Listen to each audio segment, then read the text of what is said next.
Did you know that in the Bible it mentions fasting 70 different times? It does. It was very important to God. It was very important. Luke 4, 2 through 4, it talks about when Jesus fasted for 40 days and the devil had came to tempt him during his fast. Now a fast is denying the flesh. It's like a sacrifice to God. In Matthew 6, 16 through 18, Jesus had instructed his followers to fast in secret without making a show of it. You're not supposed to really let anybody know that you're fasting. You're not really supposed to talk about it. You're not supposed to brag about it. It is a way of connecting with God, but you're not supposed to let anybody know. You know, like when you go pray, you pray in the closet, you pray in secret. Well, this was along those same lines. In Isaiah 58, 6 through 14, it describes a fast where they were fasting for a reason. They were freeing the oppressed, feeding the hungry, removing chains of injustice. So you can fast for reasons. Most people will fast so that they can get their prayers answered, that they can hear from God. There's many reasons to fast. Pray for a when you're praying for a loved one, and for your when you are praying for a healing. There are many different reasons to fast. In Joel 2, 12 through 13, they were fasting because they felt like they were distant from God. So they were fasting to return to God with all their heart. And in Ezra 8, 21 through 23, fasting was a way to humble oneself before God and ask for his protection. So if you're feeling like you are really distant from God and not hearing from him, not feeling him, you know what I mean? You know if you're close to him. You know if you've been distant from him. You know that if you are separated from him. Well, fasting and praying is one way to get close to God, to get yourself back where your heart is with him and not away from him, you know? And in Acts 13:2 and Luke 2:37, it tells us that we are supposed to pray along with fasting. It is a thing you do together. So when you're fasting, you're denying your flesh. And when you're praying along with denying your flesh, it's almost like it makes your prayers be heard faster or even more. And if you're looking to get closer to God, it makes you closer to God than you really were before. It's because you're sacrificing your flesh. You're denying your flesh. And this is like a sacrifice to God. And in Daniel 10:3, it describes fasting for 3 weeks, where Daniel ate no meat, drank no wine, and applied no lotions. No lotions to the skin, no oils to the skin.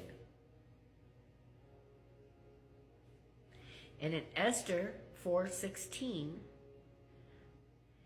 she called on the Jews of Susa to fast for 3 days.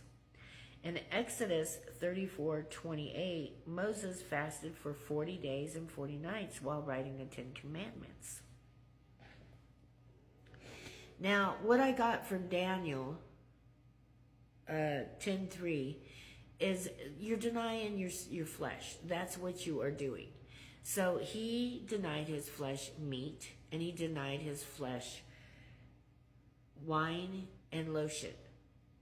So it sounds to me like anything that you would actually feed your flesh or nourish your flesh with, you can deny.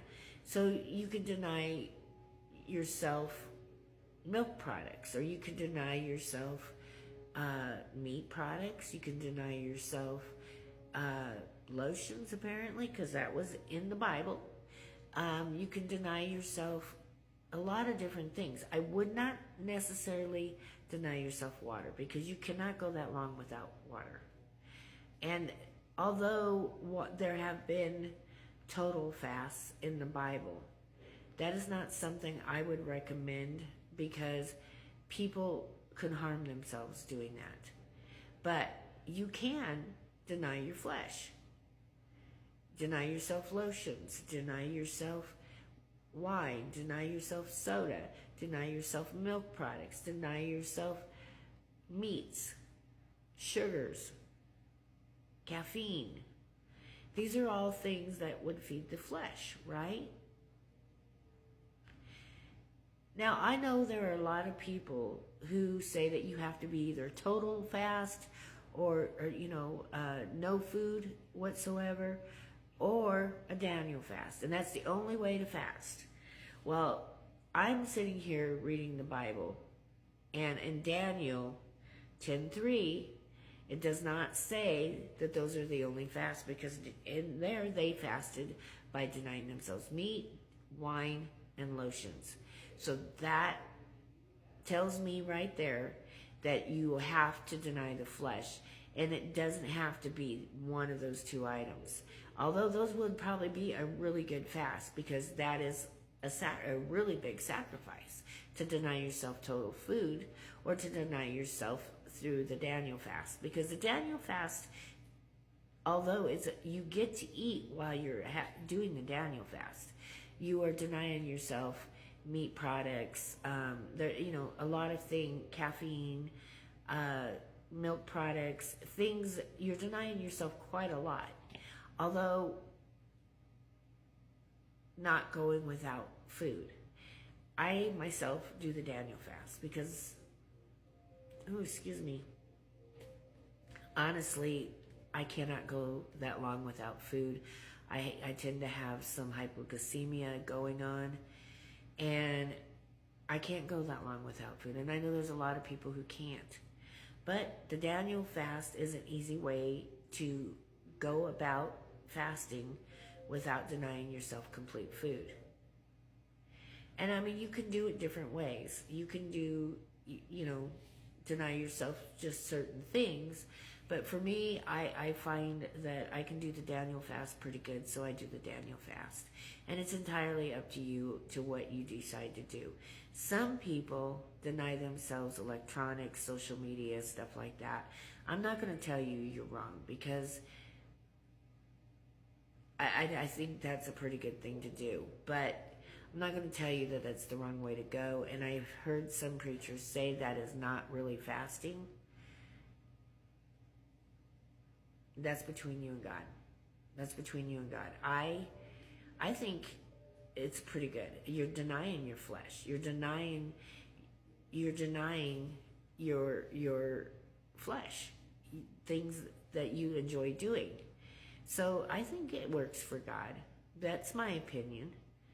And I think that you can do different fasts. Some people fast from, certain times of the day. Some people fast for a day. Some people fast for 3 days. Some people fast for 21 days. Some people fast for 40 days. I have never been able to fast for long periods of time, because my lifestyle, because my groceries aren't bought that way. The way I buy groceries, I can't afford to do that. But I do. I can talk. I do fast for 3 days a month. That's what I do, and I try to do it in the beginning of the month. But everybody's different. Everybody's different. But I try to do it at least once a month. I try to do this so that I can connect to God in the beginning of my month, every month. And I just started doing this recently, so this is not something I've been doing for a long period of time. But I found since I started doing it, I really seem to get closer to God, and it really helps. So I hope this helps you, and I hope you take to fasting and praying, and I hope you are blessed.